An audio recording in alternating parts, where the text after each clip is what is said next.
Hi ಎಲ್ಲ ನಮಸ್ಕಾರ, ನಾನು ನಿಮ್ಮ ಪ್ರೀತಿಯ ಪ್ರೀತಿ. ಇವತ್ತು ಸಂಡೇ ಸ್ಪೆಷಲ್ ಆಗಿ ಅಮ್ಮ ಉತ್ತರ ಕರ್ನಾಟಕ ಮೀಲ್ ಮಾಡಿದ್ರು. So let's plate that. So first ಇಲ್ಲಿ ಸ್ವೀಟಿಂದನೇ ಸ್ಟಾರ್ಟ್ ಮಾಡೋಣ. ಸೊ ಸ್ವೀಟಿಗೆ ಲಡ್ಡು, ಹಾಗೆ ಉಪ್ಪಿನಕಾಯಿ, ಟೊಮ್ಯಾಟೊ ಚಟ್ನಿ, ಪುದೀನಾ ಚಟ್ನಿ, ಶೇಂಗಾ ಪುಡಿ.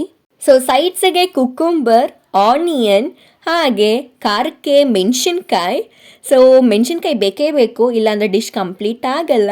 ಯಾಕಂದರೆ ನಾವು ಬೇರೆ ಮೊದಲೇ ಉತ್ತರ ಕರ್ನಾಟಕ ಮಂದಿ. ಸೊ ಹಾಗೆ ಪಲಾವ್, ಹಾಗೆ ಒಂದೆರಡು ಚಪಾತಿ. ಸೊ ಅಮ್ಮ ಅನ್ನಕ್ಕೆ ಇಲ್ಲಿ ಸೊಪ್ಪು ಸಾಂಬಾರು ಮಾಡಿದರು. ಸೊ ಸೊಪ್ಪು ಸಾಂಬಾರು ಮತ್ತು ಬಿಸಿ ಅನ್ನ. ಸೊ ಬಿಸಿ ಅನ್ನಕ್ಕೆ ತುಪ್ಪ ಇಲ್ಲದೆ ಕಂಪ್ಲೀಟೇ ಆಗಲ್ಲ. ಅನ್ನ, ಬಿಸಿ ತುಪ್ಪ, ಹಾಗೆ ಸೊಪ್ಪು ಸಾಂಬಾರು ಹಾಕ್ಕೊಂಡು ತಿಂತಿದ್ರೆ ಸಖತ್ತಾಗಿರುತ್ತೆ. ಸೊ ಇದಾಗಿತ್ತು ಫುಲ್ ಮೀಲ್ಸ್. ಸೊ ಈ ರೆಸಿಪಿ ನಿಮಗೆ ಬೇಕಿದ್ದರೆ ಕಮೆಂಟ್ ಬಾಕ್ಸಲ್ಲಿ ತಿಳಿಸಿ, ಖಂಡಿತ ಶೇರ್ ಮಾಡ್ತೀನಿ. ಸೊ ಸಿಗೋಣ ಮುಂದಿನ ವ್ಲಾಗಲ್ಲಿ. ಬಾಯ್.